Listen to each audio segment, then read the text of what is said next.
Welcome to episode 26 of Down Under World Denizens. Today you'll be joining my dad and his friends to yap about something that I never hear the end of. Welcome to Blood Bowl, Down Under World Denizens. I love it. That is awesome. That's so cool.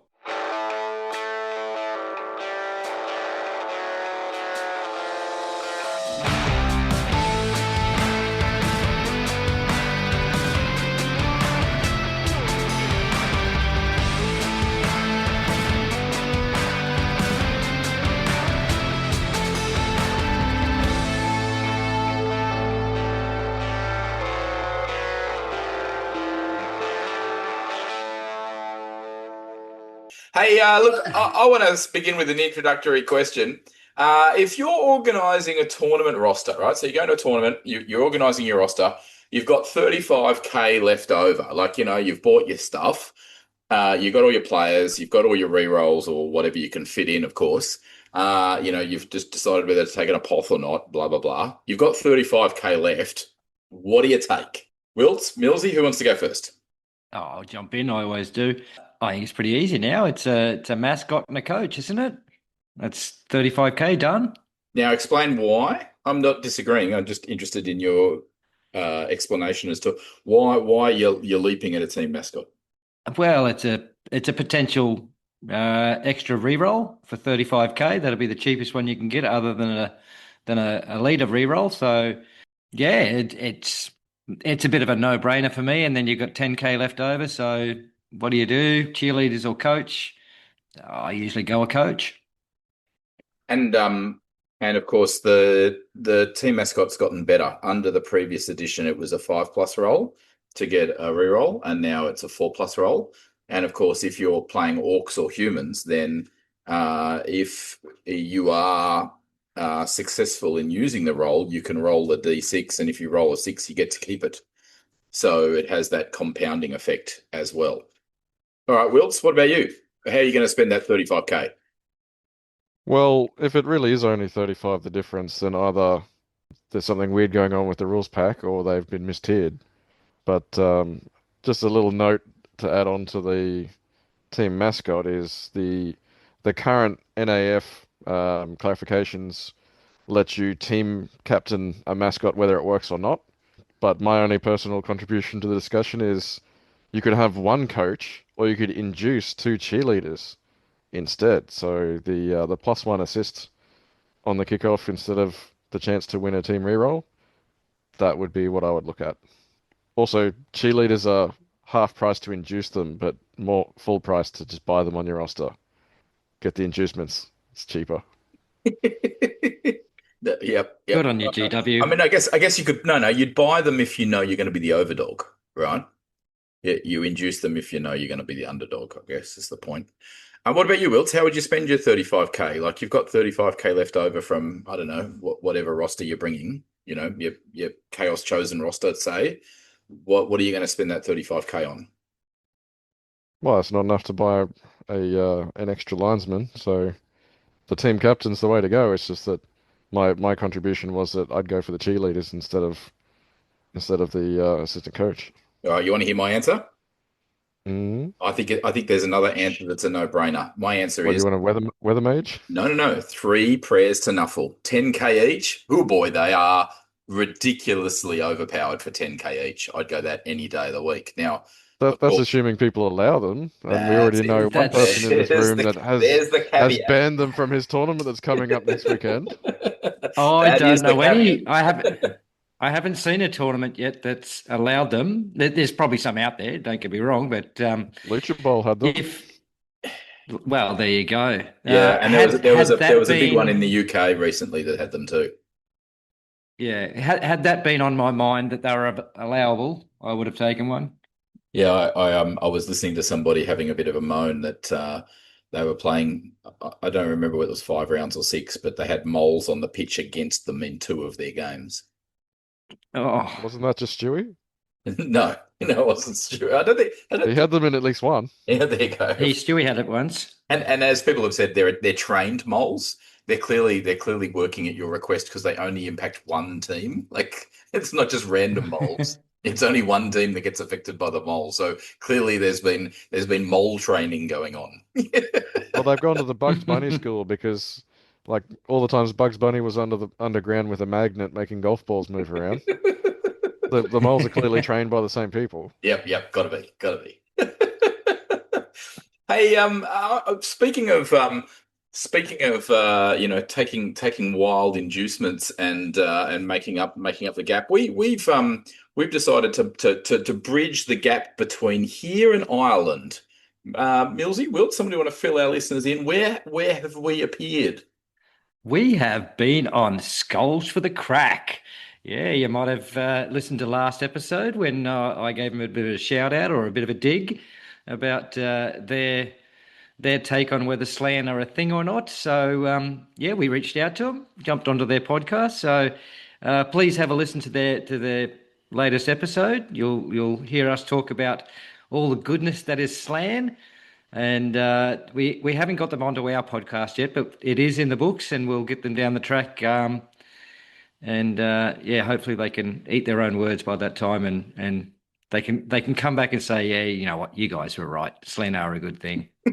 Well, maybe by that time we'll have our new Squig team, and we won't have to have this argument ever again. Well, yeah, I don't think they're going to come on. Having had some very long discussions on their Discord about the topic, I don't think their opinion's going to be swayed. But the fact is, in one sense, both our opinion and their opinion is irrelevant because the NAF have done what the NAF have done.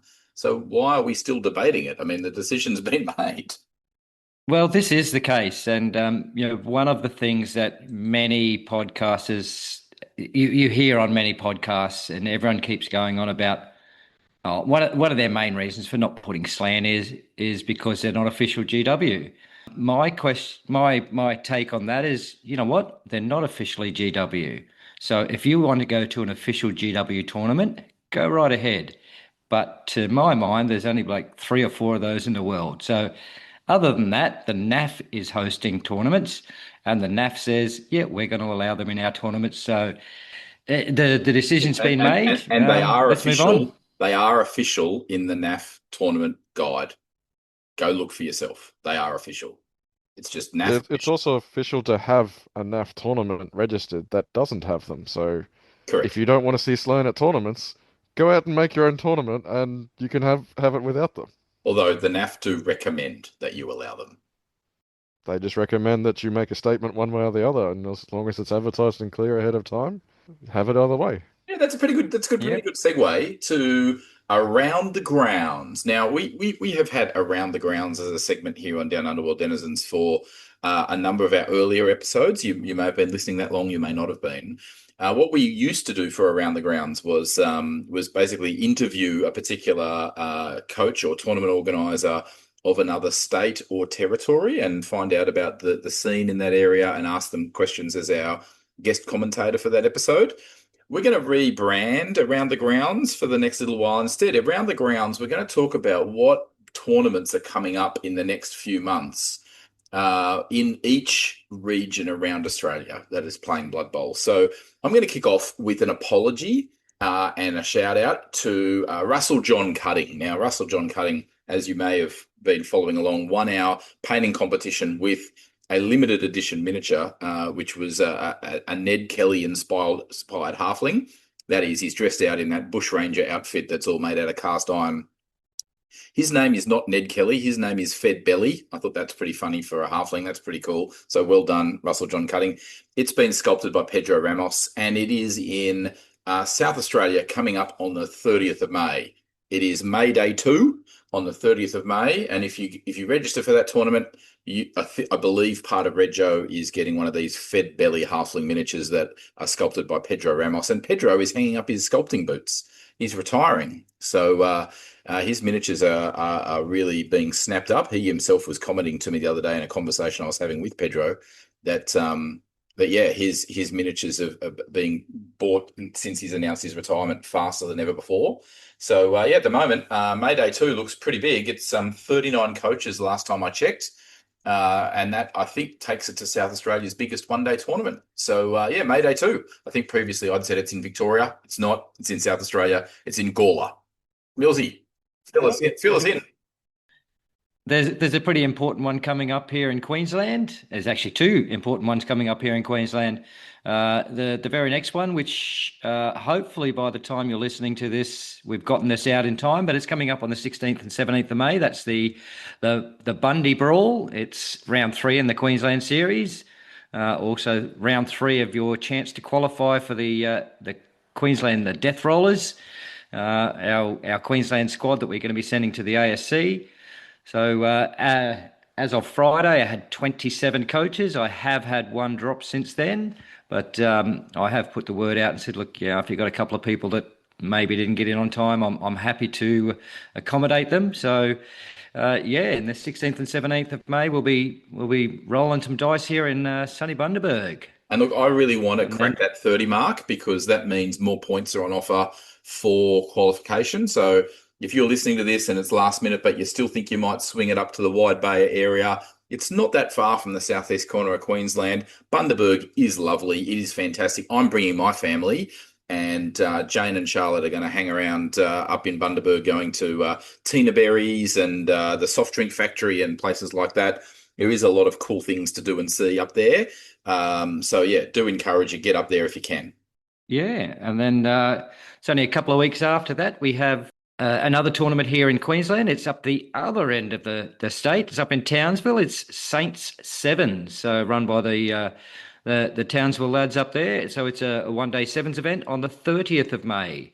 So if you're looking to get some points up for the Queensland Seven Series, head on up to Townsville on the 30th of May. Probably reach out to Aidan G, who's the tournament organiser, and get yourself a ticket and get along. And see if you can show up the Cairns boys raiding Townsville for a change. Isn't it also part of the competition of King of the North? That it is. Yeah, I don't know about their competition. We have the King of the North with us on our podcast commentary team, don't we, Wilts? Aren't you technically King of the North? You've taken out the last two big ones up there. Only in Cairns, mate. Only in Cairns. I only came runner-up in Townsville for the 11s, so didn't quite manage to break into the top 3 for the King of the North ladder up there. So Aidan also thought I shouldn't qualify because I'm not a regular coach in one of the leagues. But there's always time for that in the future. We'll see how we go. Yeah. And then then Gong Bowl, Wollongong, in early June is sold out. It's Scott Tate or old protege of yours, isn't it? Babs? Yeah, it is. Yeah, but it's his first tournament, so he was scurried to get that NAF approved. But they're already at capacity. There is no spaces, unfortunately, and I'm delighted. That's where I came from before I came up to Queensland, is from the Wollongong region. So it's great to see they're putting on a tournament down Gong Bowl. Brilliant. So unfortunately, no spaces unless they want a waiting list. But 6th of June should be great. Also coming up in June in Victoria, this time in Mount Waverley, is the Risky Rollers Weekender. It's on the 6th and 7th of June. So, if you can't get along to the Gong, get down to Mount Waverley in Victoria there and sign up for the Risky Rollers. And coming up in Aotearoa in New Zealand's capital of Wellington is Capital Shield, which will be over the weekend of the 13th and 14th of June. They are currently capped at 102 coaches with a waiting list. There's already been a few call-ups from the waiting list into the main roster, so it's never too late to put your name down and you might get the tap on the shoulder yet. There'll be a strong contingent of raiders from Australia, and particularly even from Queensland, heading over to the chilly town of Wellington. Yeah, I just want to have a little bit of a little bit of a chat about that one as well. Like New Zealand for a long time struggled to get themselves, to that 50 coach mark, to get themselves a major in New Zealand. They did that last year, and then they never did. They never did. In fact, there was a lot of people when Don was trying to, he decided he wanted to make Capital Shield be over 50. This is last year, and a lot of people said, "You're crazy. It's never going to happen." Like, they did not believe that New Zealand could get a Blood Bowl tournament to have 50 coaches, and Don was planning for it and, organising stuff and committing funds to it. And people said, it's not going to happen. You're not going to get there. Well, he did get there. He got to 54. And this year, they have capped out at 102. Unbelievable. Well done. Yeah, yeah, absolutely. That was fantastic effort there by the lads. Next one coming up in June.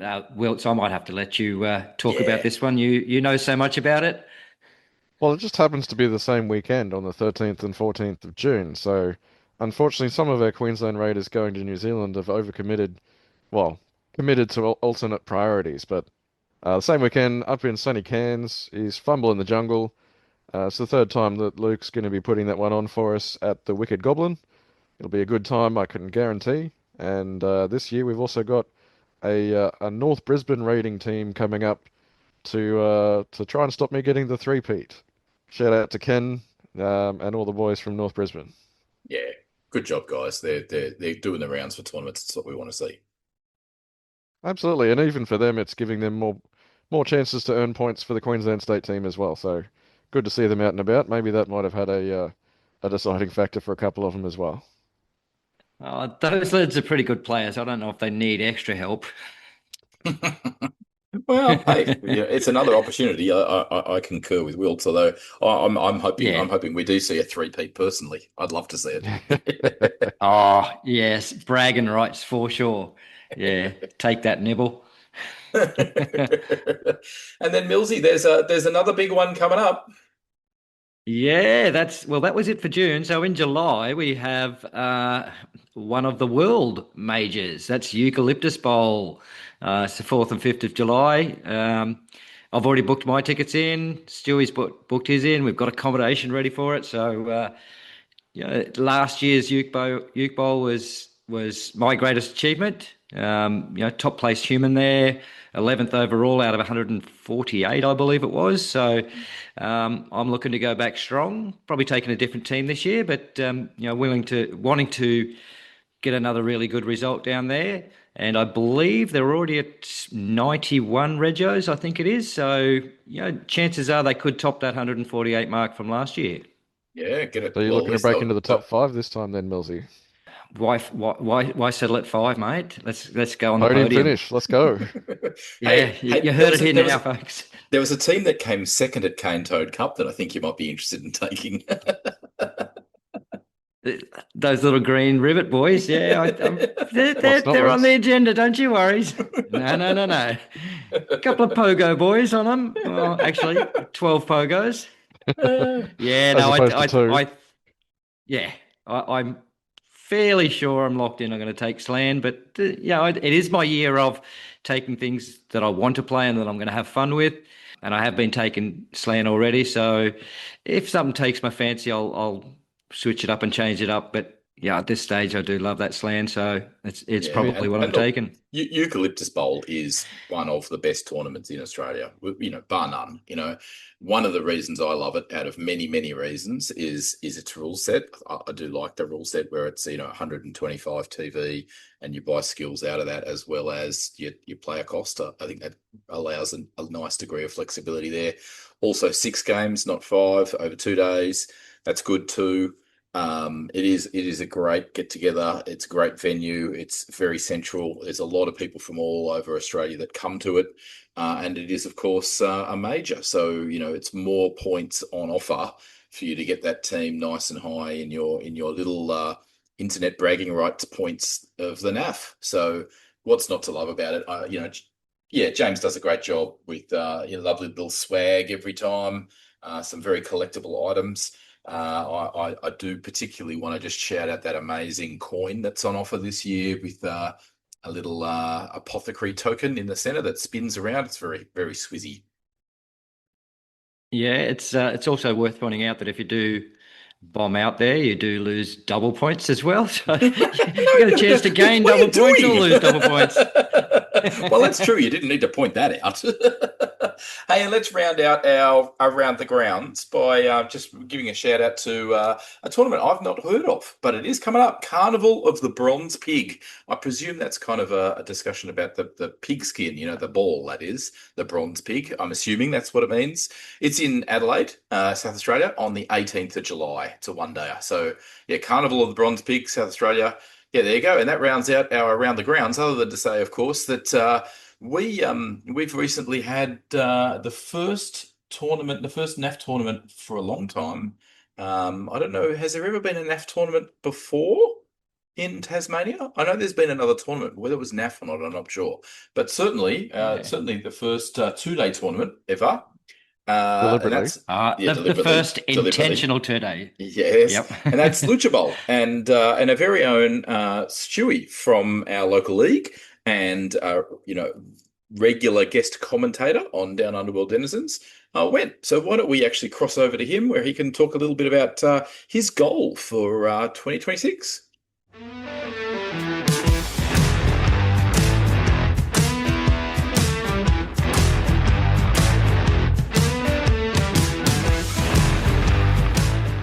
I've got Stewie Ra with me now. Stewie is fighting a cold or some other, Something. some kind of thing. After just getting back from Tassie. Stewie, say hi. How's going, boys? Yeah, not too bad, Stu. We sound a bit better than you, mate. Yeah. Yeah, he's actually booked in to see the doc tomorrow, so he's not going to chat much. But we did want to get him on Down Under World Denizens because Stewie has set himself a pretty amazing goal, something that has actually never been done by a Blood Bowl coach that I'm aware of ever. And this is an Aussie goal. This is going to every state and territory in Australia that has a Blood Bowl tournament and playing at its largest tournament. Is that right, Stewie? That's correct. So that's a pretty amazing goal. Nobody's ever done that in a 12-month period or full stop. Now, I mean, maybe Dan Hutchinson, Darkwater is his NAF name, might have done it if you exclude Tasmania. But Stewie's just got back from Tasmania and Lucha Bowl. So, Stewie, so far you've been to Canto Cup in Queensland. Yes. Been to Lucha Bowl in Tasmania. Yes. You didn't compete in the Ausbowl Teams Championship in Perth, but you were there.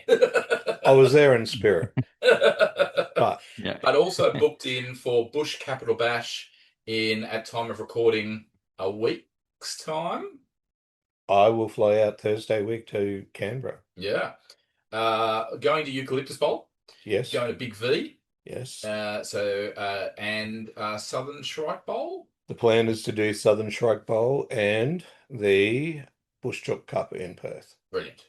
How about that? I think that is absolutely perfect as a Down Under World denizen, getting to every single Blood Bowl tournament in every state and territory in Australia in a 12-month period. You had a name for it, the year of something. What was that again? Well, last year was the year of blood bowling dangerously. This year's just the year of blood bowling badly, or I think I've come up with a new term for it. Yeah. It is an Ungrand Slam. Nice. I love it. So it is the Ungrand Slam of That's Blood awesome. Bowl. And if my results are anything to go by, and I would assume they're going to continue, that it will be the very ungrandest slam that has ever been played. Well, yeah, I think you managed to walk away from Lucha Bowl without having the wooden spoon. This is true. This is true. Considering the stuff that you had, that's not events and moles transpired against me, and the classic tripwiring Well, yeah. that you have to expect. It. Not to mention you did throw a bull centaur down the pitch and it failed to land.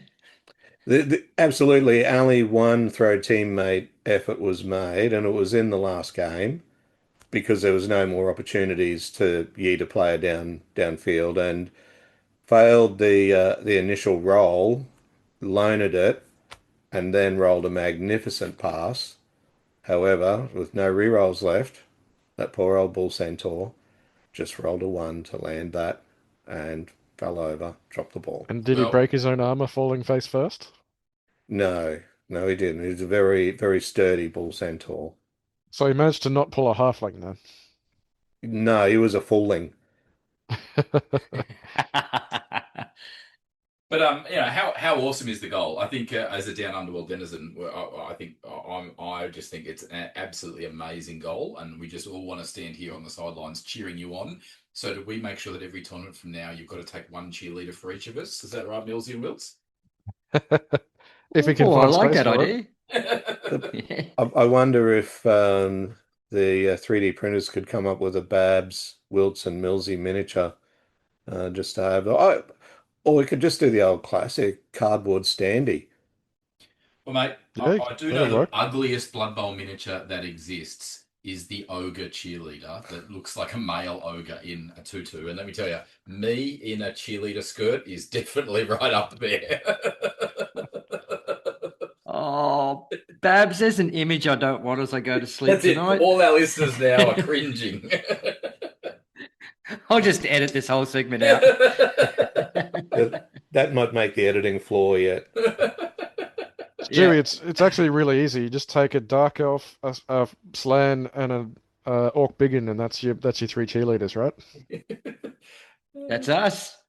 Yeah, so anyway, we just wanted to say we think it's an amazing goal and we love it, and we're right behind you, and we think, even as you say, even if it is an Ungrand Slam, we just think it's going to be fantastic for you to continue to grow our Blood Bowl community across our glorious Great Southern Land.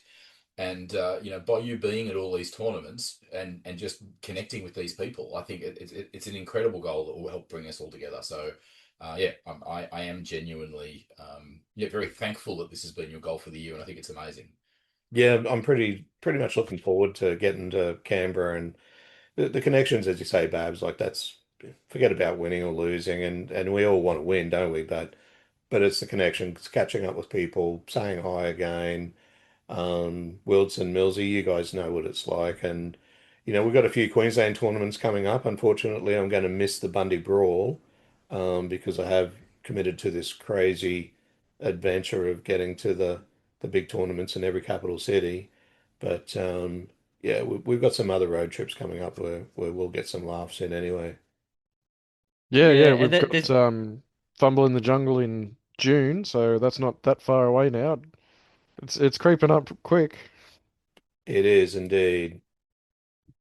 Yeah. and I've got another reason to applaud you there too, Stewie, because pretty much every tournament you've been to, you've brought back this little piece of swag. For me personally, it's usually some dice from the tournament and so on, which you are kindly donating to me, which I am going to put on the prize table at the Bundy Brawl. So you don't need to be at the Bundy Brawl because you've already have these prizes yourself. But if anyone's listening, hopefully by the time this episode comes out, there'll be a couple of days before the Brawl. And if that doesn't convince you to jump in and get some very unique tournament dice from different venues throughout Australia, I don't know what will convince you, but hopefully by now, Babs should have put in your hot little hands a swag pack from the Bundy Brawl, because I sent that up with him yesterday, just so a little bit of a payback to say thank you for getting all these other goodies for me, even though I won't be keeping them myself. They do add to other tournaments, and other blood bowlers around Australia are going to benefit from your great mission of the Ungrand Slam. Yeah, I've got this bag of swag in my hand, and I'm liking the offensive assist because one of the points of discussion down at the Lucha Bowl was that the amount of times that we actually forget that we've got that offensive assist, and we're starting to use just some sort of token to mark it. So, and you preempted the NAF gift. Well done. That's a nice little bit of swag there, that's for sure. And I'll see what I can talk Reese McLean, the old big dog from Canberra, into getting for the old swag bag from Bush Capital Bash. Yeah, nice. It's that offensive assist token, like I've been stung on that so many times. And I started just putting some marker or something down on the middle of the pitch when I won it, because the worst thing is when you win that on the kickoff table, but you're not playing next. You see them have your turn or their turn, and then you go to do it yourself and you completely forget about it. And I'm not sure if you remember when we were playing at the doubles. So I was playing Jeremy, Jeremy Walter, and he actually put a big Pepsi can in the middle of the pitch. And I've gone, what the hell are you doing, mate? He's gone, that's my offensive assist, so I don't forget it. So hopefully we don't need to continue putting Pepsi cans on the pitch, and that offensive assist token will work wonders. And he could always use me in the miniskirt in a miniature because that would just be offensive, not an offensive assist. Boom, boom. That'd be the offensive unassist. That's it. There's nothing assistive about that, that's for sure. But a quick question, would it be a mini skirt or would it be a mini kilt? Oh, look, let's just face it. Well, I might have some Scottish ancestry in me. You don't want to see either. Look, and actually, we've actually interrupted play in a practice game for the Bush Capital Bash. I won't go giving any of Stewie's secrets away, but he's getting some experience in playing one of the teams that I think will show up to the Bash. So, rosters are due pretty soon, so we're just getting a last-minute practice in. And I'm getting towed up. Yeah. That doesn't We'll help. get it in early, and then it won't happen on the day, right? First blitz of the game, he gets one of my catches off. But ever since then, he's been rolling sevens for armor, which hasn't been helping it, except when he hits my halflings, and then it's a 6. Yeah, well, join the club, Stewie. I got towed up yesterday by him 3-0. And my very first mistake, I've done my first move, and then he goes, boom, boom, boom, boom, crowd surf. It's like, oh, I forgot to ask you whether one of your players had frenzy. Big mistake on my behalf. So luckily the player did come back. Team rosters. Yeah, I did remember that much. I did remember to ask about the frenzy. Very good. do love a good frenzy piece. All right, so we might wrap up because we can keep practicing for Bush Capital Bash and Bundy Brawl. Absolutely. Yeah. Sock it to him, Stewie. All right, boys. All right. Good chatting. Great catching up.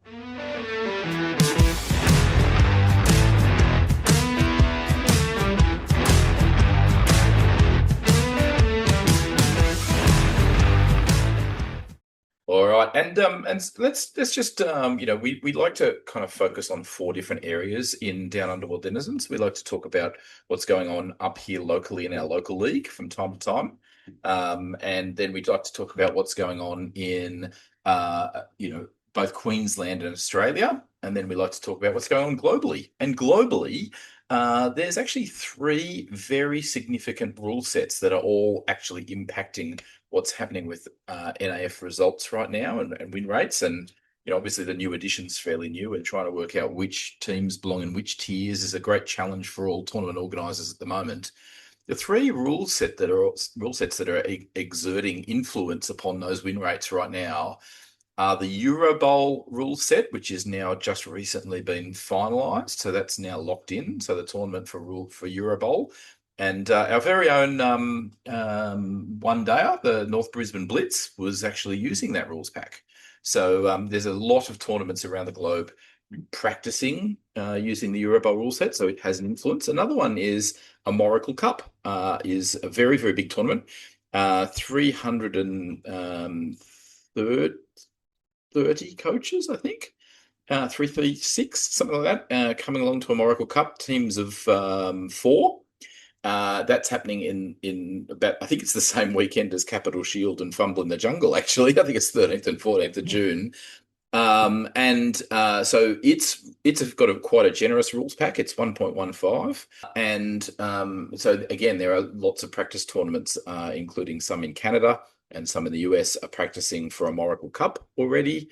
And that now the World Cup has released its first team Provisional. generation. First roster creation pack, if you like. It's not a full rules pack, it's just a roster creation pack. And I think there's wisdom in what the World Cup team are doing in terms of just waiting to see whether things globally might settle down, particularly because there's some things going on at the moment that are affecting airfare prices.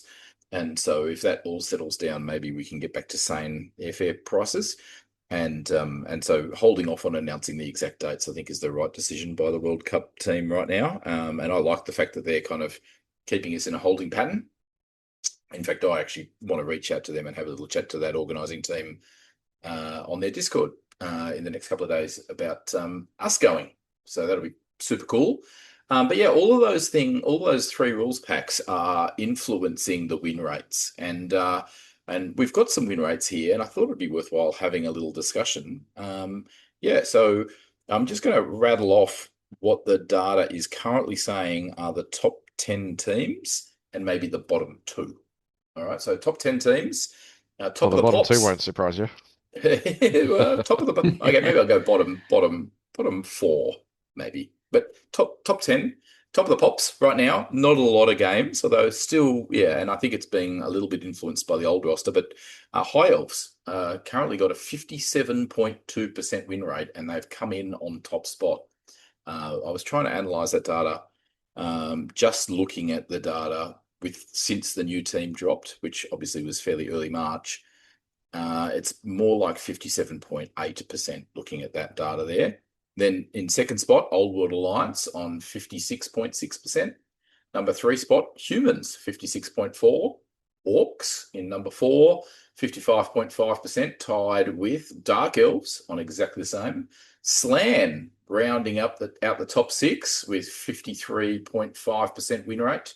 Wood Elves on 53.4%, nipping on Slan's heels. Nurgle leaping nicely, definitely big boost there for them from last edition, 52.3%. Big shock, big rise up the ranks. So Elven Union hitting the top 10 with 51.9%. And rounding out the 10 is Skaven with 51.5%, narrowly pipping Amazon and Chaos Chosen for the top 10. Yeah, going down to below 50%, you've also got Underworld Denizens also above 50% there. In fact, right bang smack on 51%. Bottom 4, right cut down the bottom. Who's leading the rearguard action? Fourth bottom spot, that is Gnomes on 40.3%. I think elite skills have really taken a hammering to the Gnomes. Dwarves are also tied in that spot, 40.3%. Then you've got Goblins leading that rearguard action, where you would think, but actually they've just been pipped to the post, 37.7% win rate. And last spot, Stone Motherless Last, is Ogres on 36.1%. So yeah, lads, wanted to say, hey, what's leaping out at you with the win rates that so far? Obviously, it's still fairly early days, and for all we know, at the end of this month is Full Beard Cup on the last weekend in May, and I believe the designers' commentary is due immediately before that. So, if there's a significant shift to the interpretation of the rules in that document, or even an errata in that document, this meta might shift. It could do. Remember last edition we had things like Guard no longer working on fouls was one of the things that came in through an errata. Swarming not working on Amazons was an errata. So, yeah, what do people think? What do we think about the win rate? Any surprises there? Anything we want to highlight for our listeners? I just want to go back. Swarming has never worked on Amazon's, Babs. I do believe you're talking about Underworld. Snotlings or Underworld. Underworld, yes, sorry. Mine's not. The fans were swarming over Amazons, okay? Yeah, that could be the thing. I didn't necessarily want to talk so much about the win rates, which, they're important in their own right. But the data we have here is from 33,500 matches played. The biggest thing I can see there in fourth place is Orcs, and they've had 3,524 matches. So one team, Orcs, have played more than 10% of all matches played. So that's huge in its own right. I believe Slan, that are in sixth place, have the lowest amount of teams played. That's 304, so it's less than 1%.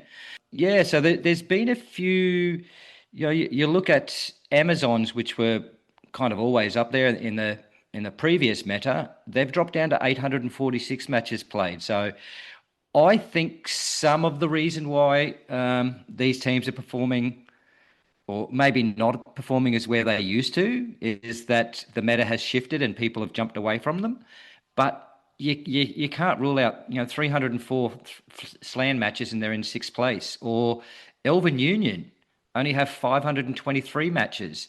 So whether there's some really good coaches playing them, and I do not include myself in that slam data there, but whether there's some really good Elven Union coaches, or maybe the tournaments have just gone, oh, Elven Union's gone, let's toss it down the tiers, and the further down the tiering they go, they start to perform better. So some really interesting numbers, not just on win percentages and rises and gains, but also on how much people are actually playing these teams now. Good point. Just imagine how much better the Orcs win rate would be if they weren't playing against themselves so often. This is true. Well, I think obviously that gets excluded because obviously It balances out to 50 amongst themselves. Any insights you see there? Well, anything in particular you want to highlight for our listeners? Well, I think the main thing to obviously look at is that the High Elves, even though they have less than 1,000 games played compared to some of the more popular races, they still have more than double the number of games they've played in several calendar years at a time in only 6 months so far. So that's a big increase in the number of people playing them. And obviously with the new roster being released and having some new shiny toys to play with, there's a lot of the top echelon of players have obviously jumped onto that bandwagon, and it's had very predictable results for their statistics. One other one that kind of popped out to me is Bretonians. They're performing at 49.1%. So, almost at that 50 mark. Yeah. And they're ahead of, vampires, Imperial Nobility, Norse. They're ahead of some fairly good races that I would have expected to have been higher. But once again, the data we have doesn't say what tier they were in or how many star players they're allowed to take and so on. But they're 0.2% behind Necromantic. That's Bretonians. It surprised me, that one. And I think that's what I was going to say. I was going to say, be aware that what we're looking at when we look at these win rates, you have to look at they are achieving these win rates through the tierings that are at the tournaments they're getting these results from. So these are not literally, we just grab the top 5 of them and say they're all tier 1 and grab the next 5 and say they're tier 2 or whatever. It's not as simple as that. You've got to look at what tier were they in, and therefore how much are they winning when they're in that tier. So, Nurgle, for example, I think has been under-tiered at a number of tournaments, and that might be why Nurgle are flying so high. There's no doubt they're good, but I think they're enjoying a bit of a buff. I think that part of the reason why humans are number 3 right now could also be they're being tiered a bit low. So that is something I think, and I do believe that's the reason we've seen a massive bounce in Elven Union, is I think they've almost been overcompensated for where they've been placed in tier tournament packs. They've been put too low. They probably do deserve to be the lowest elf team, but they don't really belong as low as they've been put in some rules packs. Mind you, they're still winning at the lowest elf team in the top 10. And obviously, I do feel for the dwarf stalwart players out there. They've had a lot of negative adjustments between editions, and obviously the statistical display shows that in no uncertain terms. I think it was a bit overdone myself, but hopefully we'll get them adjusted back upwardly in the before the next edition, I would hope, but we'll see what happens.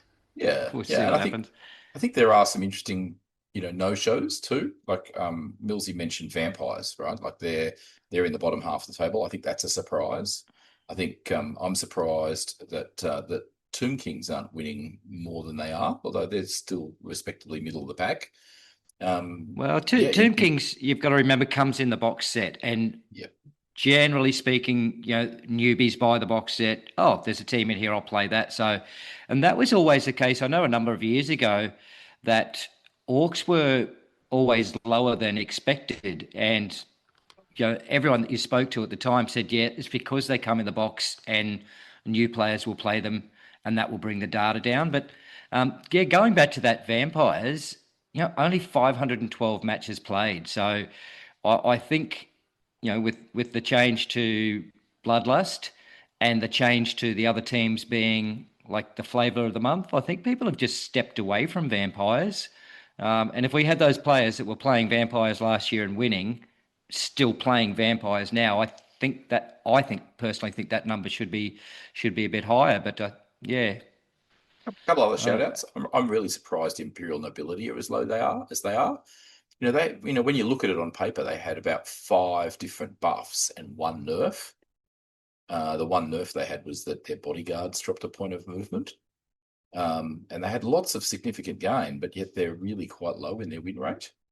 And then Chaos Dwarfs is the other one. And I wonder whether the Chaos Dwarf win rate so low is partly because their hobgoblins can't get general skills now, and maybe that elite skill tax is coming to roost with not enough guard floating around.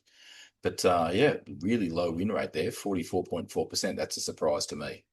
yeah. For those people that want to know where we're getting all these numbers from, don't worry, we'll have this up on our Facebook page, so you can actually have a look at the exact same data that we're looking at, and you might want to make some of your own decisions and your own mind up about some of these teams, about why they've gone up, why they've gone down, why they've only been played so many times. But yeah, it is food for thought. I know when we originally announced the new season coming out, I said we need to give this about 6 months. So we're still a couple of months off that, and I think TOs are still coming to grips with where these tiering should be. I know I've got the Bundy Brawl coming up in a week's time, and where I'm releasing my rule set now, there's probably a couple of teams I may move a tier. But at the time that I had to release my rule set, the data that I had showed a certain trend. So I think, yeah, it just needs a little bit more time to find its own level, I think. Yeah, You just yeah. didn't want anyone bringing Nurgle to the tournament, but too bad for you, there still are anyway. Well, let's face it, they are the new dwarfs, right? But just wanted to say, hey, it is off Tableau. It is the work of Mike Davies. Big shout out to that. If you don't know where the Tableau is, we'll put it in our Facebook group so you can grab it yourself and have as much data analysis as you like. And I love it, and maybe you will too.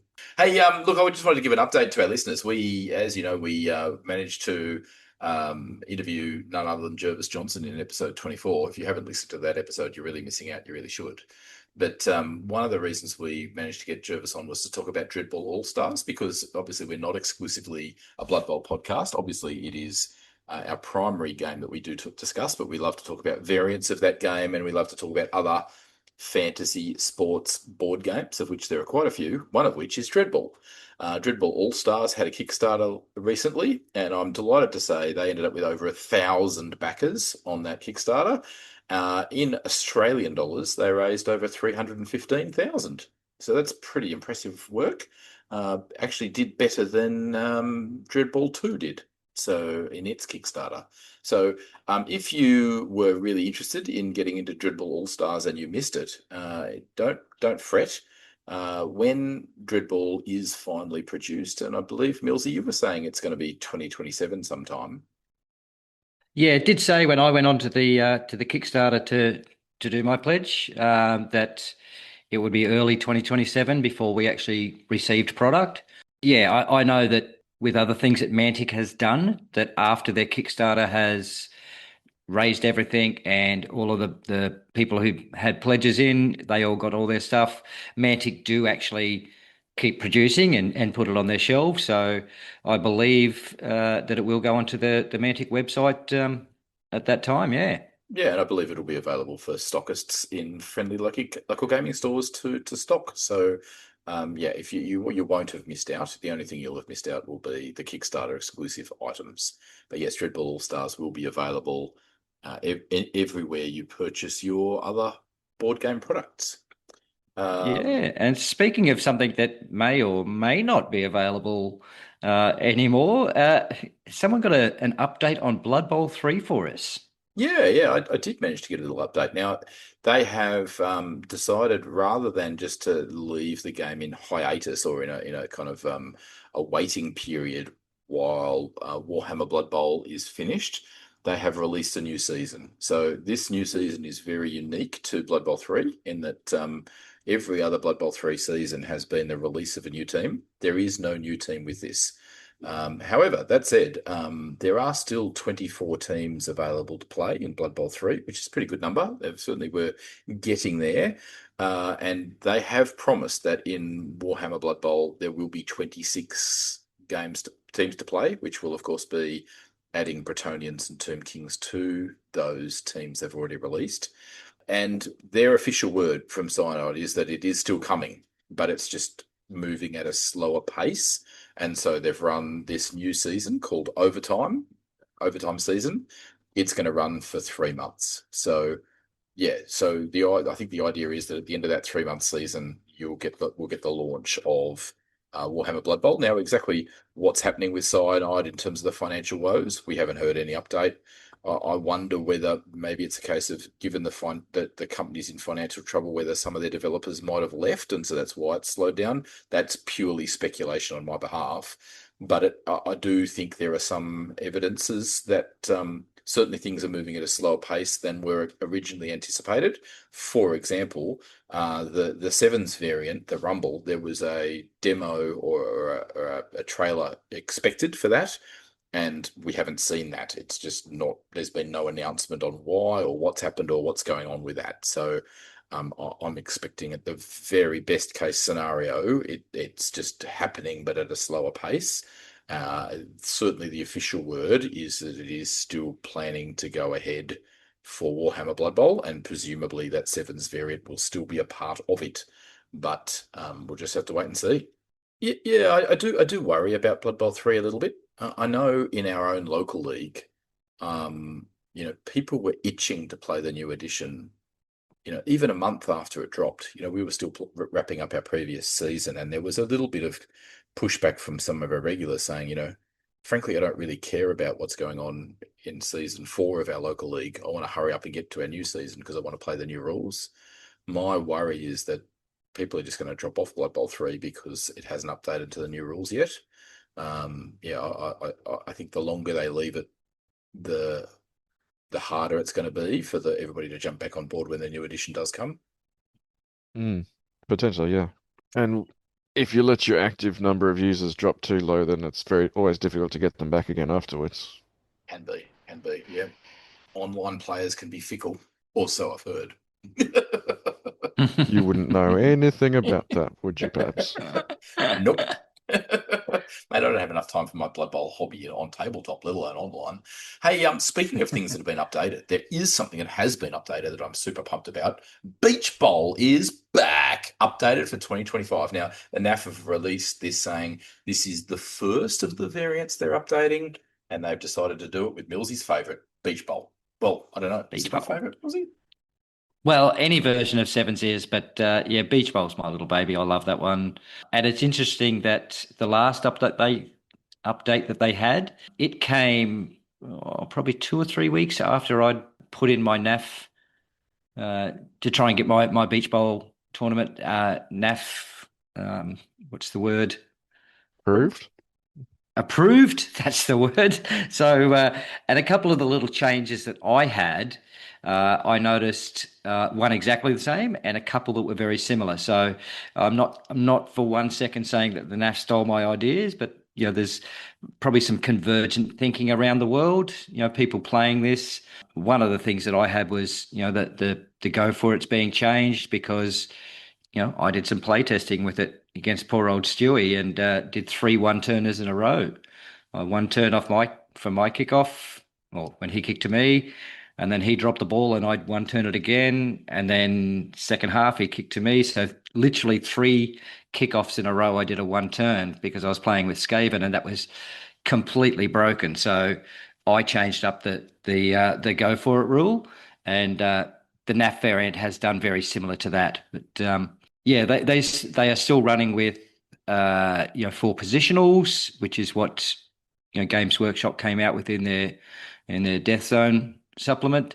Stay tuned. In an upcoming episode, we give Babs and I have this roster development for Sevens that we think brings it a lot more all teams viable. So stay tuned for that. But at the moment, Beach Bowl is out, and it's the NAF said they're going to do the rest of them, and they're going to get on with them pretty quickly. And I love Beach Bowl because it has a line of scrimmage, not two of them, not this weird no man's land thing with nap sevens. But you That can't is have a one of the good one-turn things about touchdown without the line of scrimmage, so maybe that's a benefit. Well, Well, that's certainly says the what I guy do. that took There's no doubt Skaven about and scored a few. it. Well, I Yeah. clearly know what I'm talking about then, don't I? It Now, speaks from experience. now, speaking of beach bowl and getting NAFA approval and running a tournament, Millsy, next weekend is not beach bowl; it's the Bundy Brawl, and I know that all three of us are descending. But you know what we'll be bringing? You know what all three of us are going to be bringing to that tournament? And I'm not talking about us playing the Ooh. same team. We're going to be bringing our teams in our Charlie Victor thick skull medium case. Yeah, I personally am putting that case at the top of my case piles. Really want to test out that magnetic system that it comes with. I think it's good. Look, to be honest, it's not the cheapest of cases that's out there, but what Charlie Victor is known for is quality, right? And that's certainly what you get in spades with this. There are just lots of little clear indicators of the quality of the case, not least of which is, the Charlie Victor brand is not only embossed in the center of the actual case itself. Not only is it colored there, but on the zippers is actually the Charlie Victor logo as the toggle that you use, which is pretty cool. I like it. So if you haven't got a thick skull medium case, if you don't know anything about the thick skull range, because the medium is only one size of the thick skull range, get on to Charlie Victor, have a look. And the best way to order Charlie Victor at this point in time, if you're in Australia or New Zealand or somewhere outside of the UK, is to do a group order. Get your league together like the North Brisbane lads did. They put a big order in. I think 12 of them all went in at once. That is the very best way to get their product over here. Yeah, 100%. Now, one other thing that we're all going to be doing in a week's time when you come along to the Bundy Brawl is enjoying some new dice that I have from Tats Tabletop. So, Tats has produced some D6 for me and also some D3s that everyone that's coming along will get some of that as a swag. And I've also managed to secure a few of his custom resin dice sets. These things are mint. And if you've been on Facebook and you've seen the pictures that I put up there, pictures do not do these things justice. In the flesh, these dice are absolutely amazing. So they come with 3 block dice, 2d6, a d8, d16. They are just phenomenal looking dice. So if you're after any of that, or also, if you're after star players or additional linemen, now that I know Babs like to call it Sprue Bowl, and he's still on his angry little high horse about GW ruining the game. But if you are like Babs and you want that additional lineman, reach out to Tats Tabletop because he can do it. And if you don't see it on his website, send him a message. He might have other avenues to get these things, or I know the Punga Slam team, which I have, I was almost a catalyst in him getting the Punga licensing to produce those, because I jumped onto him and said, "Oh, I want Slan." He's gone, "Oh, I've got these turtle looking things." It's like, yeah, they're great, but they're not frogs. I want my Slan. So he started going down the track of getting Punga as the license then. So if it's not on his website, by all means reach out to him. Babs, what is the website there for Tats? Yeah, it's just Tats Tabletop. So make sure you spell that right. That's TATS tabletop, all one word, .com.au. And I just want to concur with that. Like, I know, unlike going through some resin printing companies, Chris is a blood bowler. He runs the Cairns Blood Bowl League. He knows what you want. So if you reach out to him and go, "Hey, I really want, a Minotaur that's going to fit in well with my Chaos Renegade team, and this is what I'm using as the rest of my Chaos Renegade linemen," he will be able to say, "Well, here's 3 you can pick from. This company makes this one. This company makes this one. This company makes this one. Which one do you like?" Like, he'll actually have that discussion with you and allow you to pick from a variety of options that he'll choose suitable candidates for. So, his customer service is, absolute par excellence. You can't go past it, to be honest. Oh, look at you throwing out the French there. Par excellence. Hey, speaking of, I want to throw out the French in Malta. Woohoo! Oh yeah, yeah. Well, speaking of Malta, we're still doing everything we can to get there. It's recent trends happening around the globe, like we've mentioned earlier, that airfares might be a tad high at the moment. There might be some other restrictions and so on. So, the funds that we need may even go up from what we've anticipated, but we are still trying to raise some funds there. And Babs, you've taken a leaf out of my book and gone down the beach bowl route. Would you like to explain that to our listeners? Well, yeah, I would. Yeah, actually, I'll talk about a couple of pictures that you can pile on. But right now, at time of recording, the Down Under World Denizens, thanks to everybody who's contributed to this, we currently have in our little kitty $1,728 going towards travel to Malta. But we are planning to sell some things to boost that tally. In fact, I've already got anticipated expenditure to get us over $3,000, so that's going to be pretty whizzy. To get there, we are selling off two types of pitches. The first type of pitch is a full 11th pitch, which is in our Down Under World Denizen emblazoned logo in the center, and is actually designed. The pitch is designed as though you're playing underground. Do you get the pun there? We're down under, and this pitch is down underground. So it's got our logo in the center. It's played on a cobblestone pitch, as though it's underground. $40 will get you one of those. So if you're interested in a Down Under World Denizen neoprene 2mm pitch, high quality, reach out. We've only got 17 left, so be quick. They're selling fast. We are selling beach ball pitches. We have decided to upscale it a little bit. The ones we got produced for the beach party or the Bundy Rumble last year were a little small, but we're deciding to scale them up. So they're full size. I've already got orders for 43 pitches. Happy to take more. So if you want to pile on that order, reach out to us somehow, however you normally get in contact with us, whether that's our Facebook group, whether that's messaging one of us. Let us know if you want a beach ball pitch. We'd happily tally your order. We'll be asking for funds for that pretty soon because I plan to go to the factory with that before the end of the month. Also coming soon will be the Down Undead World Denizens. We're going to be taking the second one of our teams that we're painting up to sell or raffle off or something to help raise some funds. Babs has given me all of the models, and Millsy gave me a couple of extra spares. We will have a shambling undead team. Now, I was going to ask, should we reach out to our listeners and see if there's any particular of their favourite football or sporting teams that they would like us to parody for the colours that this team wears into battle? Or not even parody. Maybe it's a salute to their favourite team. Tribute. Yeah. Yeah, absolutely. Look, if you're interested in these, let us know. We're going to run what we're calling a blind auction. So if you are interested, these are the 3rd edition metal Gary Morley sculpts, and we're going to make sure it is backwards compatible with all previous editions of the game. So we're going to make sure there's 4 ghouls in this team. Even though your current edition only allows 2, we're going to make sure there's 4 in this. We have them. Reach out, put a bid in, and let us know what color scheme you'd like it in. And if you're the successful bid, then that's what we'll do them as. There's also some star players going, or some other miniatures going. Millsy, do you want to fill us in what's on your painting table that somebody might get on their hot little hands? Oh, I have once again in the 3rd edition medals. I've got the mighty Zug. He's currently got his flesh on him. He's been blacklined, so he's not undead anymore. No, he's not undead. I also have what else have I got on my painting table there? Oh, I've got Grim Ironjaw ready to go. And that's the dude with the biggest mohawk you've ever seen in your life. So if you remember him from 3rd edition, I've got a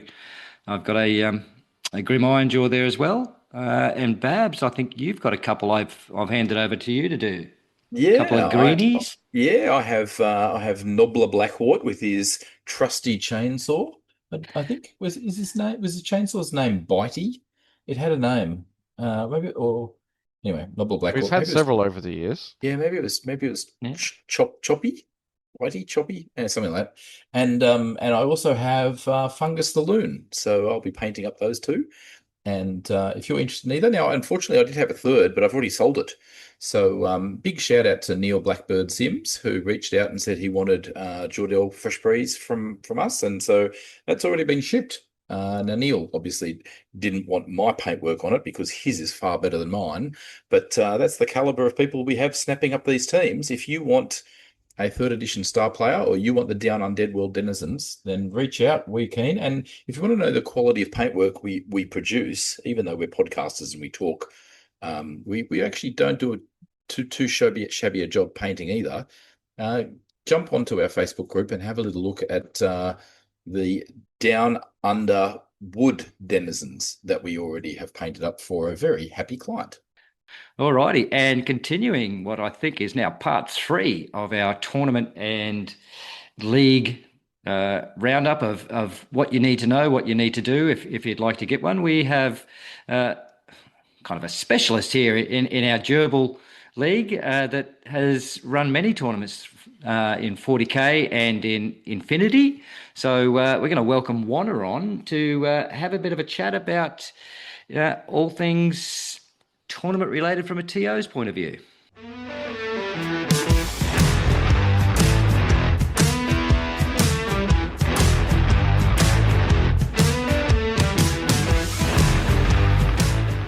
And joining us this evening on Down Under World Denizens is a Gerbil member and friend of the podcast, is Benedict Wonnacott, otherwise known as Wonna, for obvious reasons, to discuss tournaments, organisation, tiebreakers, and other assorted knickknacks of running an event. Hi, guys. Welcome, Wonna. Yeah, hi, Wonna. Hey, Yeah, tell us first. You're not an exclusive Blood Bowl coach. You actually play other game systems, so you're not in a cocoon. What other gaming systems are you experienced in being involved in tournaments with? Probably started out back in the day playing. My entry into tabletop gaming was one at 40,000. Started out in second edition, all the way through to probably early sixth or so, and certainly started getting involved in running a lot of events locally here in Rockhampton. Probably around the fifth edition sort of days was probably my heyday. And including sort of eventually writing my own tournament software to support things because I wasn't happy with some of the paid options that were out there at the time.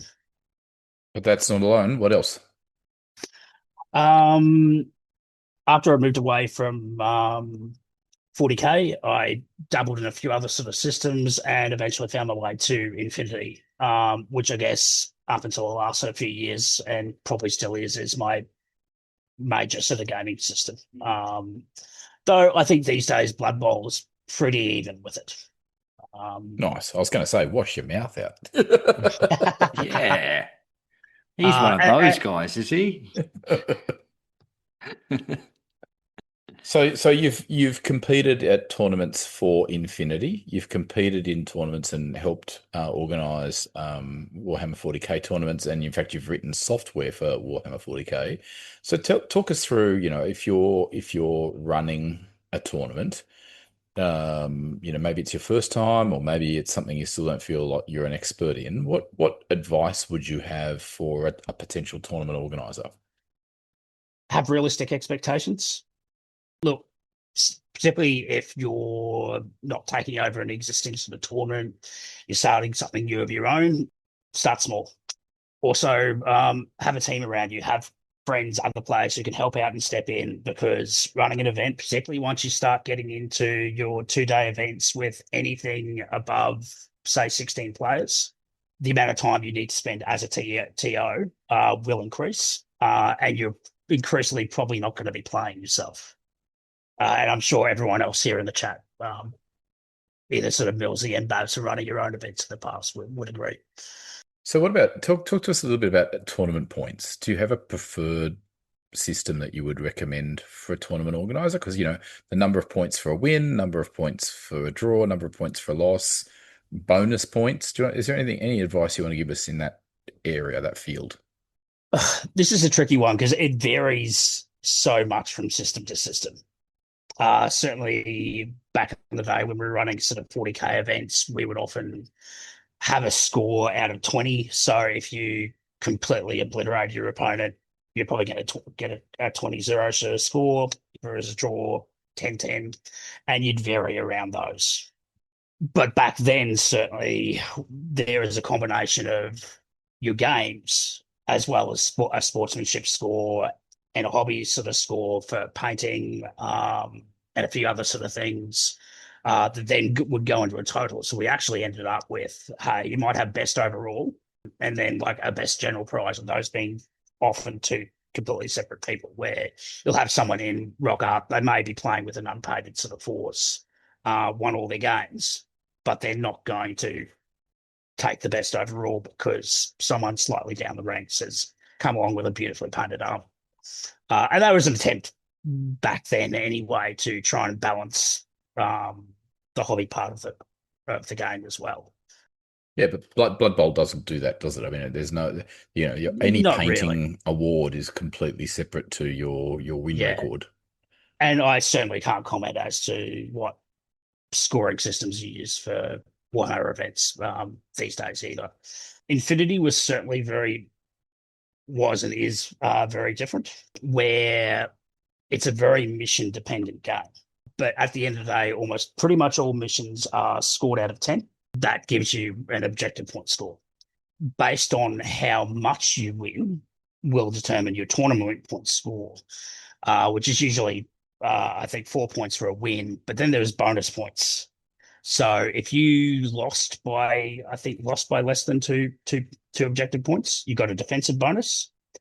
And if you scored at least 5 objective points, you got an offensive bonus. Then, so your tournament points was your primary point score, then went to objective points on a tiebreaker.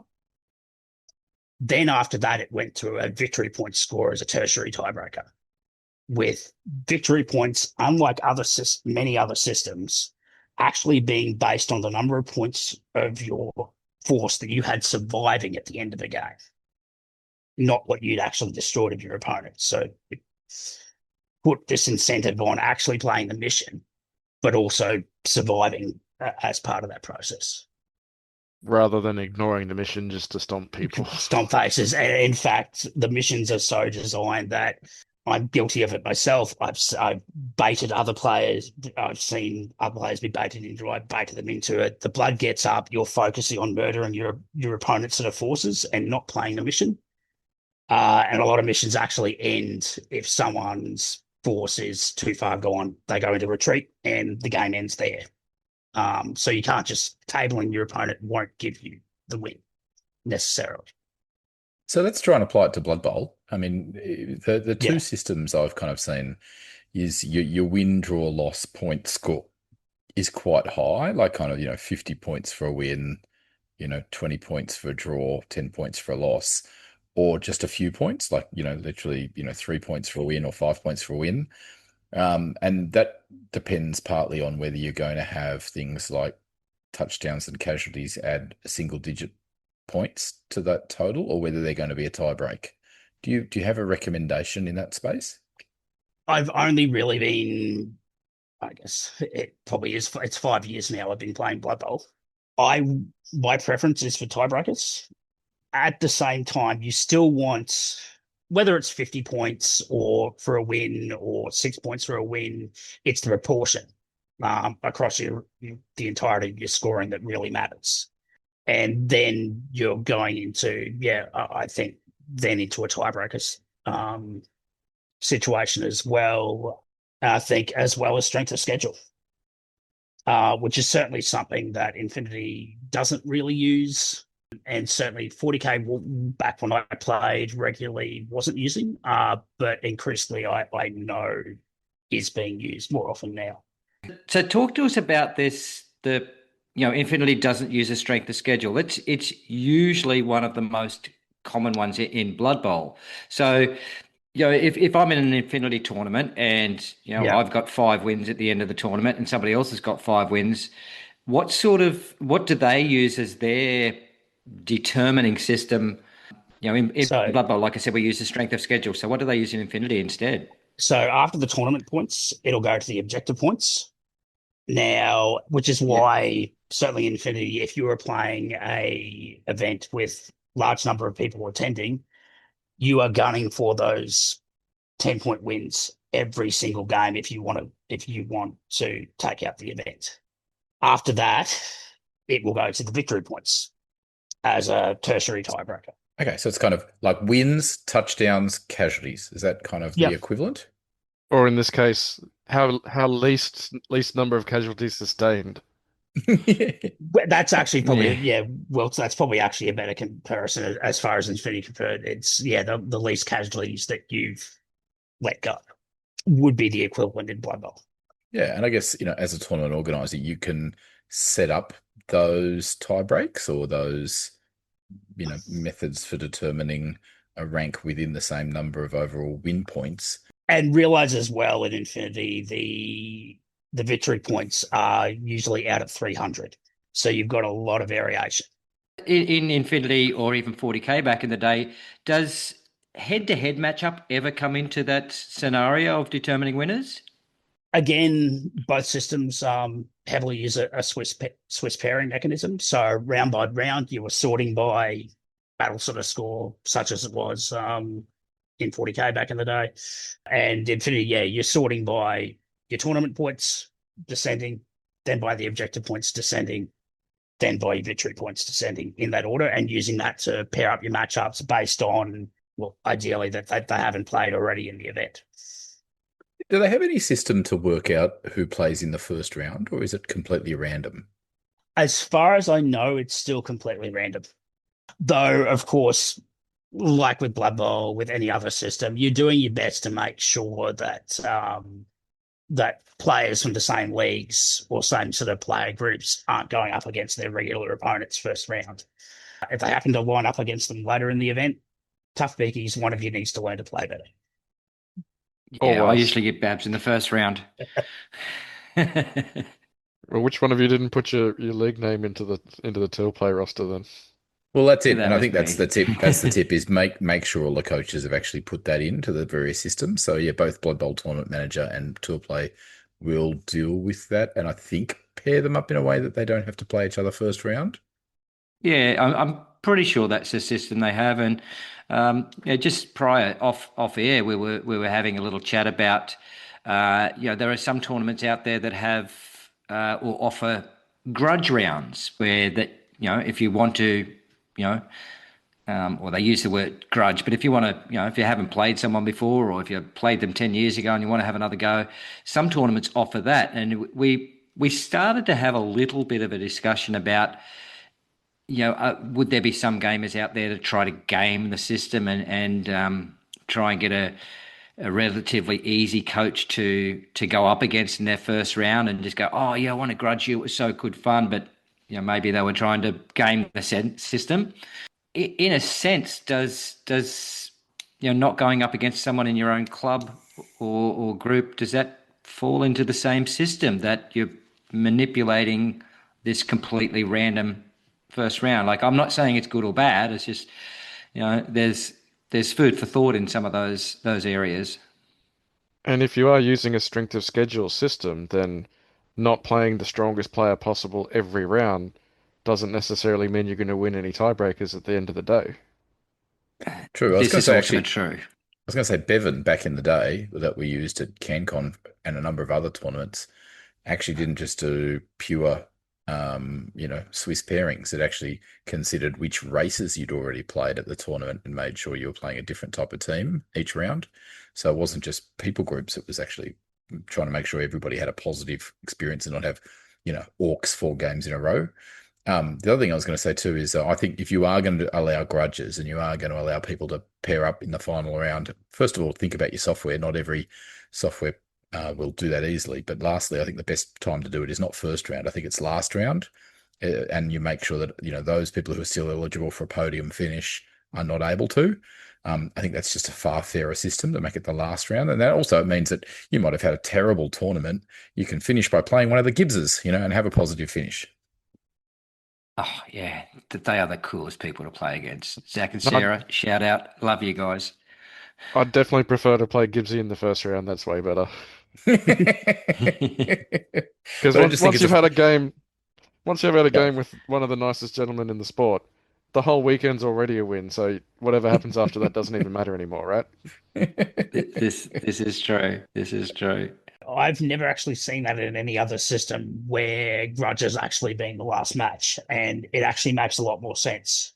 Because contrary to Millsy's point about gamers trying to possibly go after a scrub and using that to get a leg up early on, Dan made a good point about strength of schedule, and I've seen this when running games, tournaments that allowed sort of grudges, where you'd actually sometimes have the opposite. Someone would pick out a good player would pick out another good player on the roster, go, I grudge you, just to see what had happened. Most of the time, look, the other player said, no, I'm not going to do that, idiot. But occasionally, look, they'd agree, and look, hey, you'd have a tough matchup round one, and look, someone's going to come out of it on top.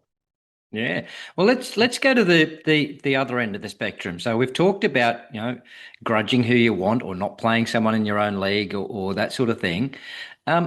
What do the other systems do when someone has to drop out, or if there's a bye and you don't have someone to play? Is there, is there a point system that they have, or a win? Like, how do they deal with either buys or odd amounts of players? Yeah. Well, I think the best advice for any tournament, no matter what game system you're running, is have an odds and evens player, someone who can step in, because no one likes buys. They're awful. No matter whatever solution you come up with them, it's always substandard and someone's going to feel bad. Usually, back in the day for 40K, we would usually pick someone. Ideally, we'd try and maybe select someone local, because if you've travelled several hundred kilometres to attend an event in Central Queensland, you want to get all 5 games in. Though I know officially, and Infinity is quite it has an official tournament system that is adhered to reasonably strictly by most events. Officially, the buy is meant to be the lowest ranked player for any given round, and they're awarded a victory in the sense that they're getting 4 tournament points, but they're not getting any objective points or victory points for that. Yeah, I think my advice would be to try and find a player that will come along at the beginning of the first day to see if they're needed or not. I think that kind of, what's it called? The odd man in, or, the buy player, or sometimes that can be an assistant commissioner. Yeah. The ringer. Yeah. Yeah. The 12th man is another one I've heard. Yeah. So you're just having somebody around. Now it gets more complicated when you've got team tournaments and you've got a whole team, an odd number of teams, but yes. This also would tie into my advice to anyone looking to organise an event as a tournament organiser. Have someone lined up for the second day as well. Family emergencies happen, people get sick, people have too much to drink when socialising the night before and don't turn up day 2. And suddenly you're scrambling, what you thought was a perfectly even numbered event, suddenly day 2 is you've got odd numbers again, and you have to deal with that. Yeah, we had a case of real life dodgy snacks at Ausbol State Champs, didn't we? We did, certainly did. Yeah, so it's one of those things that does occur. So hypothetically, you've had your buy player, he turned up on the first day, realised even amount of team. Oh well, I've got to go shopping with the missus. You guys will be fine. You've got your even players, and someone drops out at the end of game 2, and there's no one there for game 3. So it's basically, so what you're saying is, Infinity, they just go, well, we'll give you the lowest amount of victory points, or the lowest amount of a win points, but you're not going to be getting any of the bonuses and so on from there. That's how it works? Essentially, yeah. However, there is some end of tournament adjustments to that, where you add up it's based on the objective points they otherwise scored in the tournament. Essentially, I think it's essentially an average rounded up. And that's the objective points they get assigned for that round. But you don't actually have that until the end of the event. Yeah, no, that makes sense. If I've only played 4 games out of the 5, you need to average out the points that I've gotten. But Blood Bowl is one of those ones that, when you put a buy in, and like you said, the lowest ranked player gets a win, doesn't always seem fair. And I've been on the back end of that when somebody who had less wins than me actually finished ahead of me because they had this buy that counted as a win for them. So, it's not an ideal system. And I know there'd be plenty of other coaches out there that could have similar sort of stories to it. So, you heard it here first, folks. If you can do it, get yourself a ringer, get yourself a 12th man that can hang around. I know here in Australia, a lot of the times they'll say, "Hey, I'm looking for someone who wants to basically sit here for the entire tournament. You may play 1 game, no games, 6 games. I'll give you the free swag that goes with it." So offer that person. Don't just say, "Come along and I'm just going to use you as a dog's body, and if I need you, I need you." So you need to offer them and give them some incentive to take on that role. Yeah, and sometimes it's like an assistant commissioner. Sometimes, like, you might have 2 of you organising, particularly at larger events, and one of them will play if they need to, and if not, then they're helping out the commissioner at the event.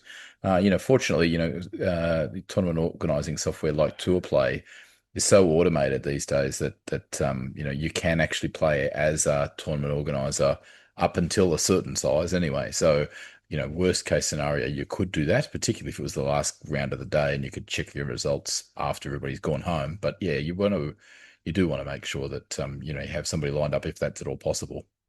I think you beat me to it there, Babs. Certainly for a large event, you need to look at it as and most large events often are as a team effort, where you might have your main sort of TO, but they really should have at least one other person as a basic team around them. And one of those sort of secondary roles should be, look, hey, if you need someone to step in to fill in that buy-busting position, that's what they do. Yeah, tell us a little bit about dropouts. I mean, I've heard that Blood Bowl is actually, pretty good in terms of the number of dropouts in particularly in 2-day tournaments is actually pretty low in comparison to other systems. Would you agree with that statement, or do you think it's comparable? Certainly comparable in the games I've played. I think it's also something about the actual Australian gaming scene, where particularly if you're having to, a lot of us, we travel reasonable distances to travel events, particularly those of us who live in in sort of regional areas like Central Queensland, like we all do. If we're traveling 7, 8, 9 hours in a car to attend an event, we're not walking away after 3 games. We're getting all 5 of our games in if we can. And I think that applies to a lot of events and the general attitude of gamers throughout Australia, where I see in other countries, you hear a lot of reports where after 2 or 3 games, half the players have dropped out because, like, oh, no, I didn't get the wins I wanted to do, so I'm going to go do something else. Which I think, personally, I find disrespectful to the game, to the tournament organisers, and to your fellow players. Yeah, you do hear about that. I know at Grimm's Gaming, where I game here in Bundaberg, and they often talk about in Magic the Gathering tournaments and so on, someone will have a loss in the first round and just go, well, I can't win from here, and they walk. So, I mean, luckily, I've never seen that in Blood Bowl. And we do have that, like you said, it's you kind of, by accepting I'm going to this tournament, you're kind of signing a social contract that I'm here to have this game with somebody else. We're going to sit here for 2.5 hours, play this game, and keep going. And I'm going to make it fair because I'm going to stay here regardless of my win draw loss ratio. And generally speaking, I've found if you have a bit of a shocker on that first day, you tend to be down the bottom of the tables on the next few days and rounds, and you're down there with people that don't really care too much about winning. They're just there to have fun with the game. So if you are listening and you are one of those players that, you can't get the win and you think everything's gone to hell in a handbag sort of thing, just stick around for the second day. You're going to find some really cool, fun people to play on that next day. In fairness to the Magic the Gathering comparison, though, is a lot of the big card tournaments like Magic the Gathering are actually set up where they have 3 or 4 major events running over the weekend, and they have half a dozen side events where, yes, mathematically, people that lose the first 2 or 3 rounds in a row can't make the top finish. If they do drop, it makes that tournament run a little bit smoother and faster, and they'll just run a side pod of 8 people at a time, running their own thing for another day or so, or just 2 or 3 times in the afternoon because they can run smoothly and easily. So yes, it's from a tabletop gaming perspective, it doesn't seem appropriate, but it's also social expectations, what's available. Like if you drop from a Blood Bowl or Warhammer tournament, you either basically got to leave the venue or you're just watching other people play. Whereas at a Magic tournament and event, there's drafting, there's side pods, there's all sorts of other things going on behind the scenes, which it's a little bit less expected that people stick all the way through to the end. Yeah, that's fair enough, I think. I think it also, my observation is Blood Bowl gamers don't take things hyper seriously. Even the players who regularly rank along the top tables are usually pretty chill. A lot more chill than 40k players, even the Sharks in the Blood Bowl tanks. Yeah, we've got a few Sharks here in Queensland, but they're all cool. But I think that's a credit to the game and the community, that you have that. 100%. I got a question for everybody, and I'm going to start asking Wilts. If you were a tournament organizer, what team value level would you think is the best level to set your tournament at? Out of do you go 1.1 million, 1.5, 1.15, 1.2, 1.25? What would you do with star players? What's your, as a player, Wilts, what's your preference? Well, there's obviously a lot of discussion around that, and a lot of big competitive tournaments try and keep their skill packages lean and clean to make it as competitive as possible. Personally, I find it a little bit boring where, because things are so lean, you're seeing the same rosters every time. Because there's not enough skills to go around, you're seeing the same skill choices every time. It's really when you get more skills to play with or you get a bigger budget to play with that you can bring out something silly or something different or something that you just haven't seen before. So there's a lot more room for creativity when there is a higher budget or a higher skill budget. Obviously, in the new edition, there's a lot of talk about elite skills and managing that, but I think generally if you just have, like before the new edition, Queensland had a pretty strict case of 4 of the same skill no matter what, even if you've got 12 skills to throw around. The new edition suggests that that's what you do only with elite skills and everything else is open slather. But obviously everyone knows what they're getting into when they sign up, so they already know what they should be in for. But I'd definitely be keen to see more tournaments that are embracing the open side, like Ipswich does, with bigger tournament team values. But obviously, there's room for everyone in between as well. What about you, Millsy? What's your recommendation? What's your preference? My preference is kind of the opposite of Wilt's. Now, having said that, I will still go to those same tournaments. There's no problem. I don't mind it. I know way back in the day, Uke Bowl, they were always predominantly 1.25 million, and you buy skills out of that. And when numbers started getting more and more in the tournament, they realised that time was going to be a factor, especially with inputting all that data in. So they needed to be relatively quick. So they looked at dropping down to, I think it was a 1.15. And the reasoning behind that was once you get over a certain point, like Wilt says, you start getting more skills. But when everyone starts taking block, then you're not getting as many people down because, I'm hitting someone with my block on your block, so it doesn't do anything. So people are starting to think and take longer. Now, having said all of that, my preference is, one of the things I love about Blood Bowl is the narrative of the game. So these are my players. This is my team. I'm not a fan of, when a tournament comes out, people saying, okay, here's a tournament. Which star player am I going to take? Because for me, that takes away from the narrative of my team. Now, you can argue either way on that, and I'm not going to say you're right or wrong, but for myself, I like a tournament where it's my team that's going to it. And I prefer, in that case, I suppose, to have a lower TV so you don't fit the star players in. Having said that, that at a lower TV, usually the only teams that can fit star players in are those stunty teams, which is traditionally, that's what star players were made for. So, yeah, I think that's a long way of saying I prefer a lower TV.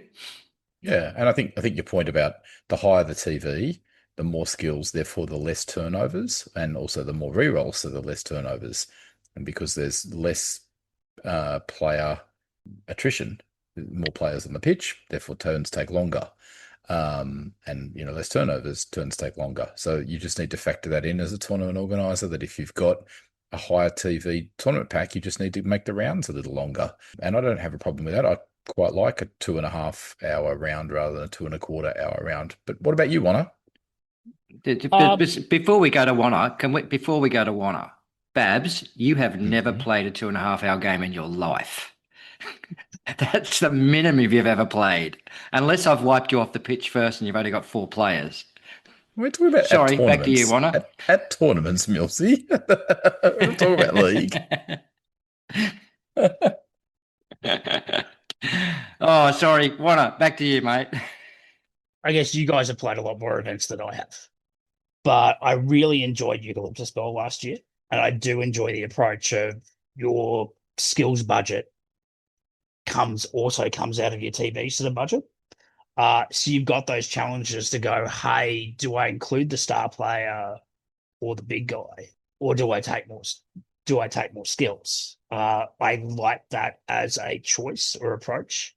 I think my ideal system would be having your skills cost come out of your TV, but maybe also having some caps and limits on things to try and keep that tone down. As you guys sort of said, you still want to look at how that impacts your game length. Yeah. What about star players? And while we're at it, what about custom rules? Personally, I think I like a rules pack where if you really, really, really want to take star player X, then you can, but there's going to be a significant penalty for the really, really powerful stars. So I think, it's about that balance of, you can do that, but I think in a perfect world, taking that superstar should actually make your team, if anything, slightly less competitive than if you didn't, and you took players and skills instead. I think the current lay of the land means with less positionals, that's a little harder to get that balance right. And therefore I think stars bring a little something extra that from the previous edition, because they come with a bucket load of extra skills that you may not be able to afford. And some of those are elite skills and don't count towards the tally. So, I think the stars, and there are also some teams in this current edition that really need a star to work well. I think Bretonians are a good example of that. I mean, they don't have a big guy, so they really need to kind of grab a star player big guy to make that work. So yeah, I think it's trickier under this edition, but I still like the idea that, you want to bring, Griff Overwald to your team, sure, but just don't expect to put skills on anybody else kind of thing. What other people think? That's pretty much mine as well. Like I said, with the low TV, if you've got that, I just picked up a Griff Overwald miniature and I really, I've painted him up, I really want to use him. Well, you can, but it's going to be at the detriment of your team.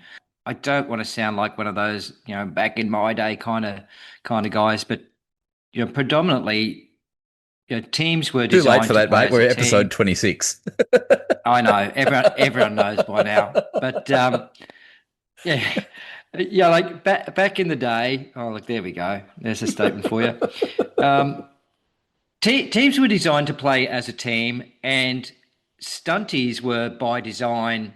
They were kind of all pretty much made that they would be, effective or able to be played, but they require a star player. So, yeah, like I said, I've never been a fan of star players, as such in tournaments, and I think keeping that TV low from my point of view, keep the TV low. If you still want to play with your star, you can. Not going to ban him. You can use it, but you're not going to have much skills. And being a coach at in primary school sports and rugby leagues and so on, and you get the one kid on the team who's this gun and everyone gives the ball to him.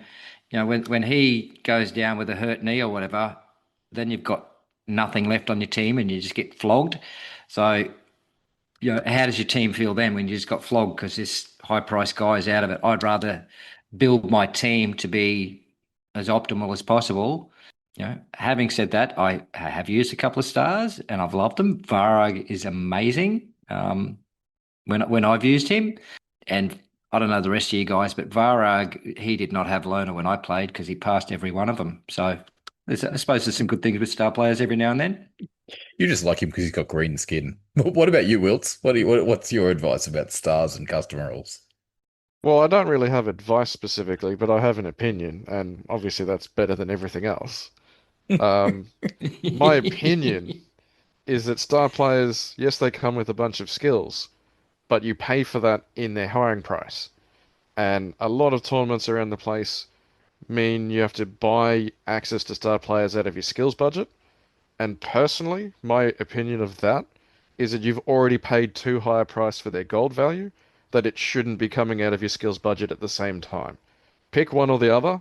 Doing both is extremely negative as far as a list building feel, and particularly for stundies who, as Millsy was saying, stundies are designed to be used with star players. They're not designed to run on their own merit most of the time, particularly back in 3rd edition when they didn't have rostered big guys and you had to have a star player, or you just had 16 linesmen and nothing else.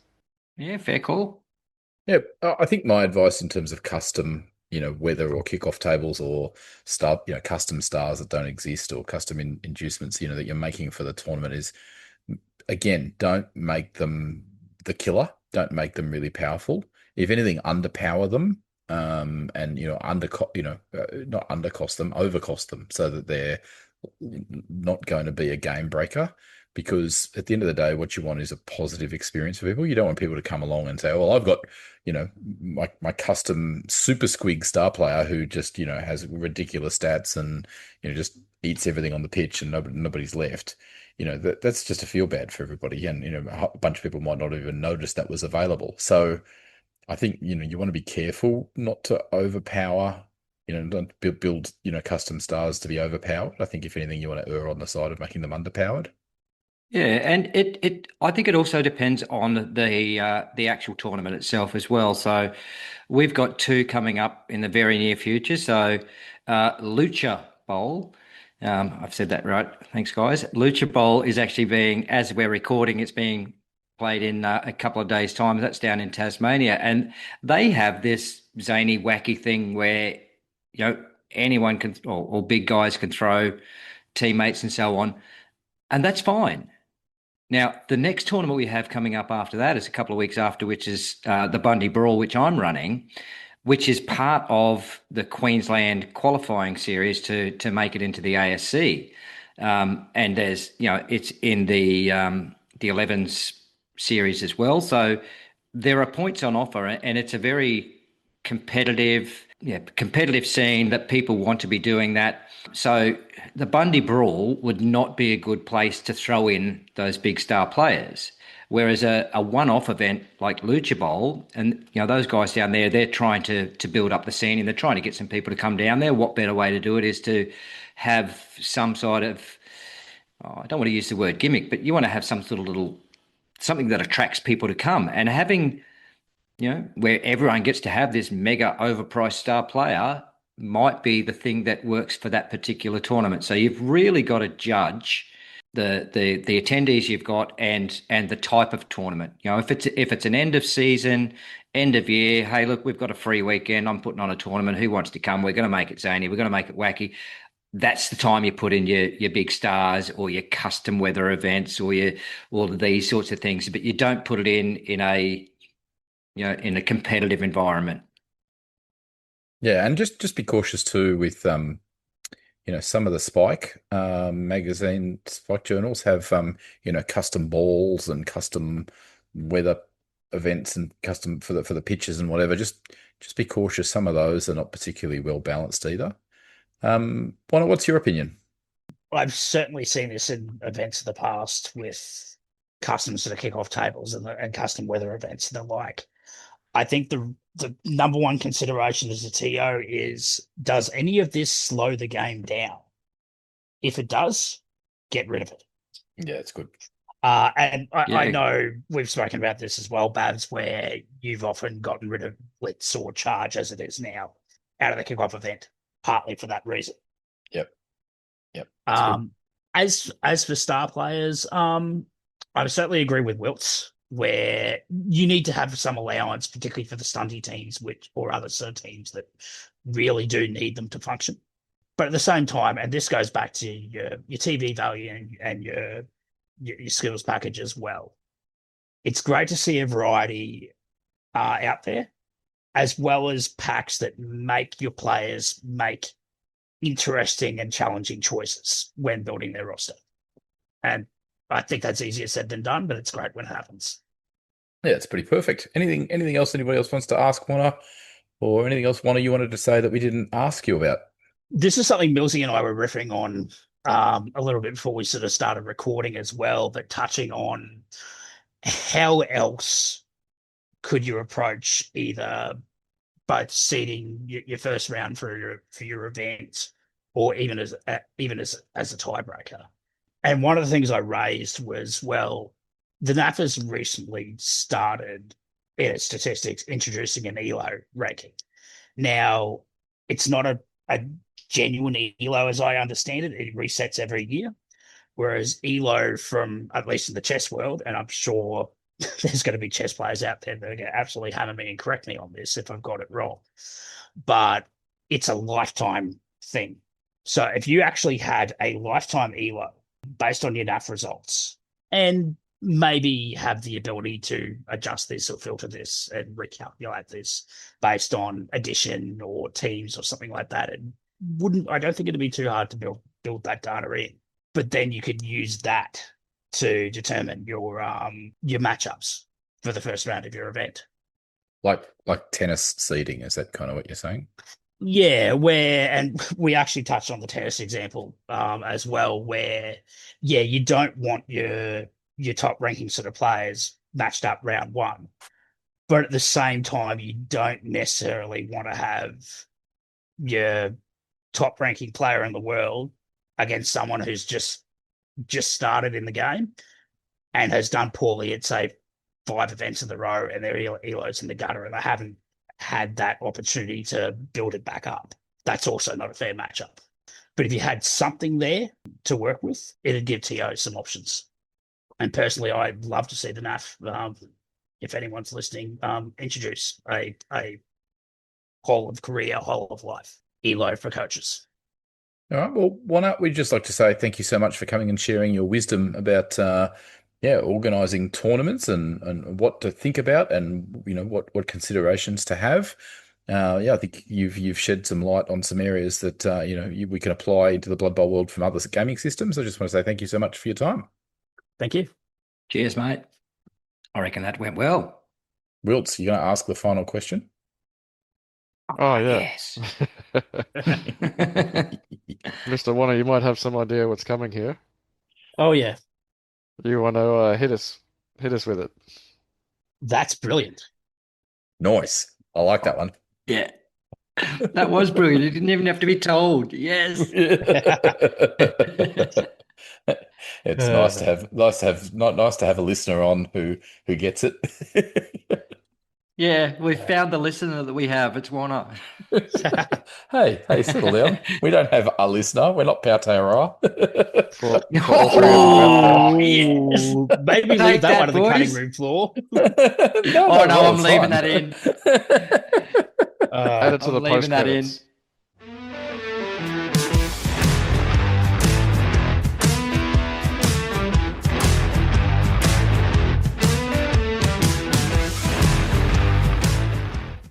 Okay, now to finish off our episode, I've got a question for our commentary team, and I've done some working out on this. So please feel to play along if you're listening at home or you're listening in the car on the drive to work. So my question to you is, how many rerolls can you use in a single activation? Now, I'm going to put a couple of provisos on this. It needs to be with a regular starting team. So happy to say that you have a million to spend. You get your normal 2 to 3 rerolls. No one's got any skills other than what they have on there. What's the most rerolls you could use in a single activation? Is that a question for us or is it for our listeners? That's a question for you guys. The listeners can be playing along at home while we rattle off our answers. Yeah, so what I'll do... I'm going to say 10. Ooh, 10. What do you I'm reckon, going to Wilts? suggest you could go to more. You could go to... sorry, let me just think for a second. You could go to 21 would be my answer if you roll enough sixes. 21. Would you like to explain how you can get to 21, Wilts? Well, this is presuming you either A, have lots of rerolls on your roster, or B, have the team captain skill on your team and you roll enough sixes. But theoretically, you could have your human team catcher. If he's making a dodge every single point that he moves of his 8 movement that he has, that's 8 rerolls right up. Mm-hmm. Yes. Then you can go for it 2 more times. Yep, that's where I got to my 10. And then 2 more dodges on if those are dodges as well. Okay, so 20 is definitely not correct. I was counting dodges So and dodges and go for it's every time. Yeah. That will get you to 12. But then obviously the block that you make as part of your blitz action would be an extra 1 from there.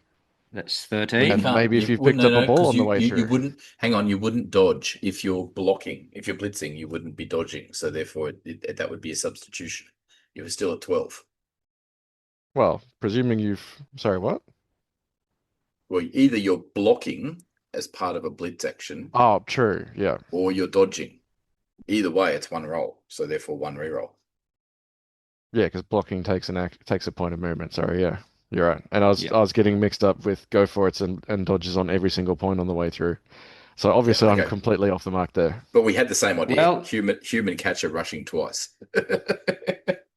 Well, you're both wrong, but Wilts is actually the closest. So the most on a standard that I've come up with, and here's where I want our listeners to play along. If you can come up with something better, get in touch with 12. us. Well, I've got 2 that are more than 12, but one's a big caveat. So I've got 14, and this is a Grail Knight who will fail a dodge, then use a team reroll, and then, presuming that fails, then use his steady footing. Yep. Then he'll fail another dodge, use his second team reroll, and then once again use his steady footing. And then he's going to do 1, 2, 3, 4, 5 more dodges, presuming he's dodging down a line, all of which will fail, which he will use his steady footing on. Then he'll do a go for it, which will fail. He'll use his steady footing. Then he'll do a second go for it. Okay, fail that, use his steady footing, to then block someone who has foul appearance. That will fail. He will use his team reroll on that. And then what have I got here? DSSF. I've got this little code word here. He would use steady footing. Oh, so he rolls the double skull on the block, and then he would use steady footing to keep himself up. So that would get you at 14. You guys were both right on the catcher, getting 12. Now, the biggest caveat, here we go. We know that the most rerolls you can have is 8. You could technically win one on the kickoff table.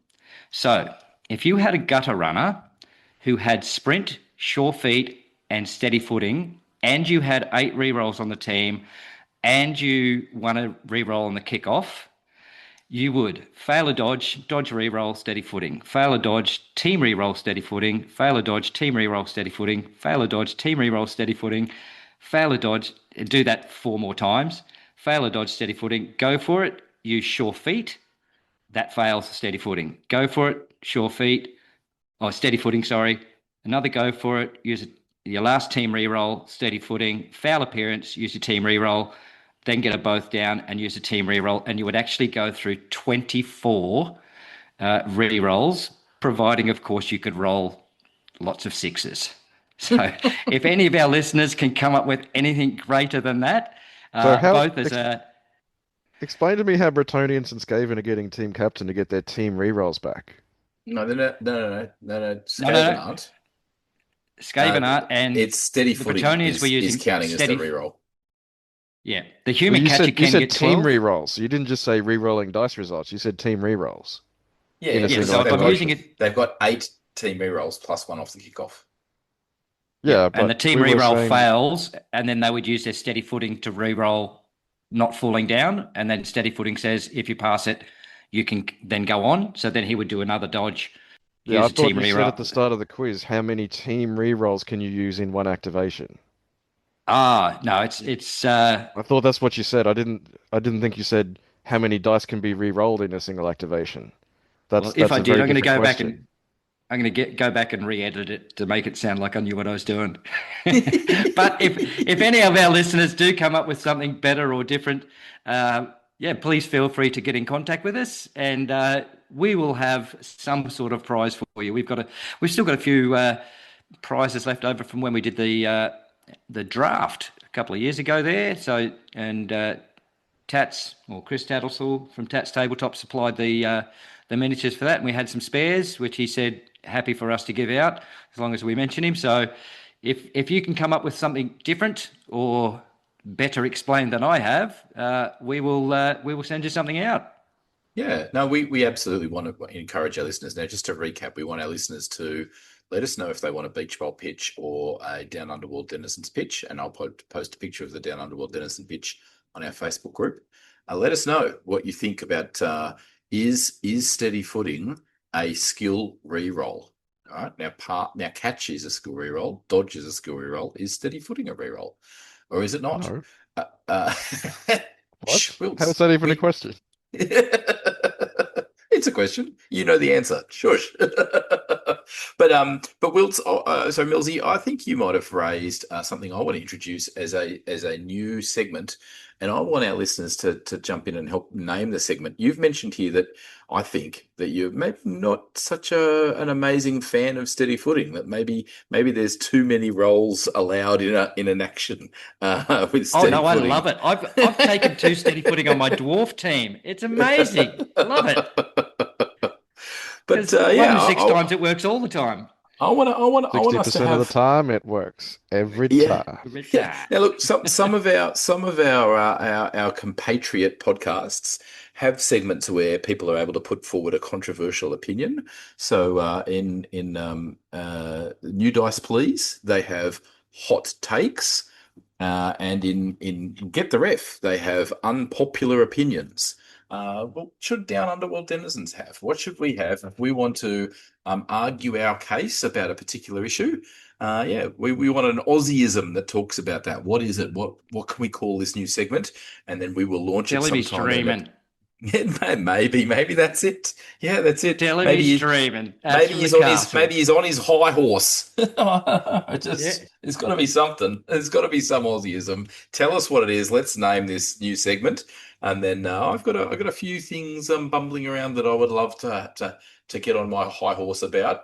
And then it's got to be a 5-minute. Isn't that why we started this podcast? Well, I reckon it's got to be a little 5-minute segment only, and then I want the other 2 podcasters, whoever's the one doing the 5-minute, then there's the opportunity to rebut or argue otherwise before we close out the segment. So I want more than 5 minutes to shut you down, Babs. I want way more than that, mate. Well, I'm just saying. I need 5 seconds, mate. It's fine. I can shut him down in 1, but I just want to talk for longer. No, the point is, I think somebody can make a case. It can be a positive case. It can be a negative case. It can be something in the middle. And then the other 2 have the opportunity to come back. And then that's the end of the segment. No tit for tat. No getting bogged down in arguments. So you just want this segment to be one of our conversations on the phone every afternoon, is it, Babs? Because that's what we do. And how good is it? I know, it's amazing. It's great. Awesome. All right. So if you're interested in one of our miniatures, do reach out. Shout outs, guys. Anything we want to close out our episode with? I actually want to shout out to the, I can't believe I'm doing this, to the North Brisbane Blood Bowl League, the NBBBL. At the coming up Bundy Brawl, they actually represent half of the field. So those boys are out on a raiding party. Yeah, hats off. Good work. And thank you guys, because you honour me that by showing me that my tournament is good enough to get you guys to come along too. So thank you very much. Ken, you can still suck it, but love the rest of you. So what manner of insulting team roster has Ken brought to get most casualties at your event this time? I do have inside information, but I His cannot. lips are I should sealed. not say. Yes, rosters have been locked, so my lips are sealed at the moment as well. All right, Wilts, we got a minute. I suppose I can say I'll be bringing my thick skull case for my dice cup and my dice, and if I get my miniatures painted in time, I'll be bringing a new team. Nice. Nice. Ooh. Otherwise, And yeah. I have to bring that team because I have all of them. Yes, you do. Yeah. Yeah, I'm looking forward to seeing how we go navigating around elite skills in a very similar manner. Bundy Brawl is very similar in rules pack to Euro Bowl. So yeah, interesting times. All right, guys, thank you for episode 26. See you on the flip side. I can't do the music, but I'll put that in there every time. Nice. Put that at the Nice. end. That's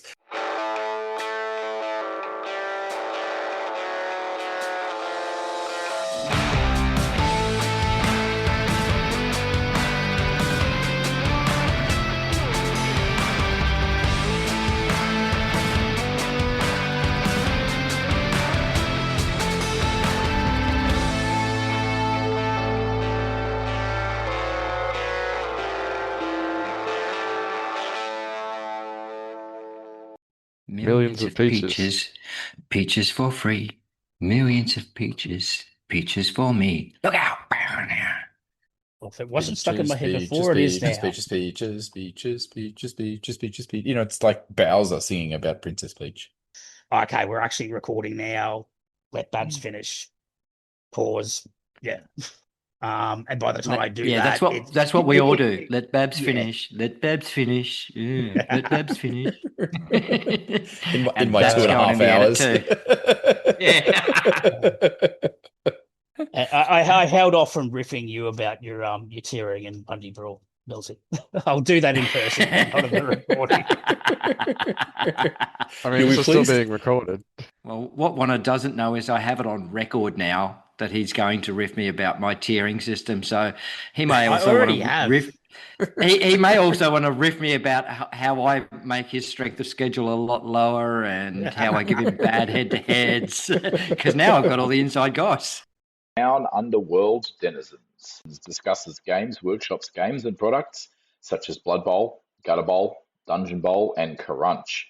We also discuss other fantasy football board games and concepts from other companies such as Dreadball, Guild Ball, Grind, Elf Ball, Myth and Goal, Blitz Bowl, Chaos Ball, Monsters of the Midway and Feud Ball. We discuss products and services such as miniatures or software made by producers suitable for several of these board games. Games Workshop terms and conditions in point 2.1 state they grant the user the non-exclusive right to use their authorised intellectual property for broadcasting and other media-related activities such as commentary and opinion pieces, blogs, and other similar informational and descriptive purposes. Down Under World Denizens respects and honours these terms.